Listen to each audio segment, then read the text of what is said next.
Hello guys, কেবি কমটেক চ্যানেলে সকলকে স্বাগত। এই ভিডিওতে আমরা একটি ওয়ার্ড ডকুমেন্টের প্রত্যেকটি পাতাতে কিভাবে আলাদা আলাদা হেডার বা ফুটার দেওয়া যায় সেই নিয়ে আলোচনা করব। প্রথমে আমরা আমাদের এখানে কম্পিউটারে রাখা একটি ডকুমেন্টকে ওপেন করে নিলাম। তারপর ইনসার্ট ট্যাবে ক্লিক করে হেডার অ্যান্ড ফুটার গ্রুপের অধীনে হেডার অপশানে ক্লিক করে আমরা এখান থেকে যেতে পারি এডিট হেডার অপশানে। তাহলে হেডার পার্টটি খুলে যাবে। এবার এখান থেকে আমরা যদি কার্সারটাকে মাঝখানে নিতে যাই তাহলে আমরা এখান থেকে প্রেস করতে পারি ট্যাব কিটি। এবার এখানে হেডার হিসাবে আমরা যে টেক্সটটি রাখতে চাই সেটি এখানে টাইপ করে দিতে পারি। এবার এটিকে যদি একটু ছোট বা বড় করতে চাই লেখাটিকে প্রথমে সিলেক্ট করে আমরা এখান থেকে হোম ট্যাবে গিয়ে এটিকে বোল্ড করে দিলাম এবং লেখার সাইজটিকে একটু বড় করে দিলাম। তারপর এখানে হেডার অ্যান্ড ফুটার টুলসের অধীনে ডিজাইন ট্যাবে ক্লিক করে আমরা যদি ক্লোজ হেডার অ্যান্ড ফুটারে ক্লিক করি তাহলে হেডার আর ফুটারটি বন্ধ হয়ে যাবে এবং দেখুন প্রত্যেক পাতাতেই ইনস্ট্রাকশন নামক যে হেডারটি রয়েছে সেটি প্রত্যেক পাতাতেই চলে এসছে।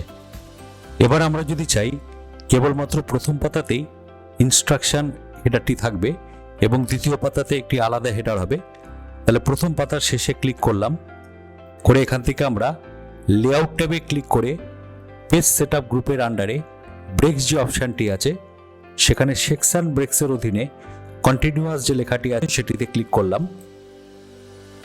এবার সেকেন্ড পাতাতে ক্লিক করে আমরা এখান থেকে চলে আসলাম ইনসার্ট ট্যাবে হেডার অ্যান্ড ফুটার গ্রুপের আন্ডারে হেডার অপশানে ক্লিক করে আমরা এখানে ক্লিক করলাম এডিট হেডার। এবার এডিট হেডারের এখানে যে ট্যাবটি চলে এলো ডিজাইন নামক, তার এখানে নেভিগেশন যে গ্রুপটি আছে তার এখানে লিঙ্ক টু প্রিভিয়াস যে কথাটি লেখা আছে সেটিতে ক্লিক করে আমরা এটিকে অফ করে দিলাম এবং এই ইনস্ট্রাকশন লেখাটিকে সিলেক্ট করে আমরা এখানটায় টাইপ করে দিলাম ক্লাস 5। করার পর আমরা এখানে ক্লোজ হেডার অ্যান্ড ফুটারে ক্লিক করলাম। তাহলে দেখুন প্রথম পেজে ইনস্ট্রাকশন হেডারটি রয়েছে এবং দ্বিতীয় পেজে ক্লাস 5 হেডারটি চলে এসেছে। তাহলে প্রথম আর দ্বিতীয় পেজে দুটি আলাদা আলাদা হেডার চলে এলো। একই পন্থায় আমরা যদি তৃতীয় পাতাতে আবার আলাদা একটি হেডার দিতে চাই তাহলে দ্বিতীয় পাতার একদম শেষে এসে ক্লিক করলাম, করে এখান থেকে লেআউট ট্যাবে ক্লিক করে এখানে ব্রেক্সে ক্লিক করে আমরা এখান থেকে আবার বলে দিলাম কন্টিনিউয়াস। করার পর আমরা এখানে তৃতীয় পাতাতে ক্লিক করলাম, করে এখান থেকে আমরা চলে এলাম ইনসার্ট ট্যাবে। ইনসার্ট ট্যাবে এখানে হেডারে ক্লিক করে আমরা এখান থেকে আবার গেলাম এডিট হেডারে। যাওয়ার পর এখান থেকে আবার একই পন্থায় নেভিগেশন গ্রুপের আন্ডারে ডিজাইন ট্যাবের অধীনে নেভিগেশন গ্রুপের আন্ডারে লিঙ্ক টু প্রিভিয়াস এই অপশানটিকে অফ করে দিলাম। দেওয়ার পর এখানে ক্লাস 5-এর জায়গায় এখানটা লিখে দিলাম ক্লাস 6, করে আমরা এখানে ক্লোজ হেডার অ্যান্ড ফুটারে ক্লিক করলাম। তাহলে দেখুন তৃতীয় পেজে চলে এলো ক্লাস 6, দ্বিতীয় পেজে রয়েছে ক্লাস 5 এবং প্রথম পেজে রয়েছে ইনস্ট্রাকশন।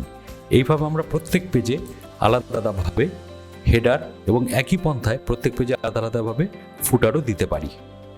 ভিডিওটি পছন্দ হলে অবশ্যই লাইক, শেয়ার এবং সাবস্ক্রাইব করবেন আর কমেন্ট করে অবশ্যই জানাবেন ভিডিওটি কেমন লাগলো। তাহলে এখানেই শেষ করছি। ধন্যবাদ।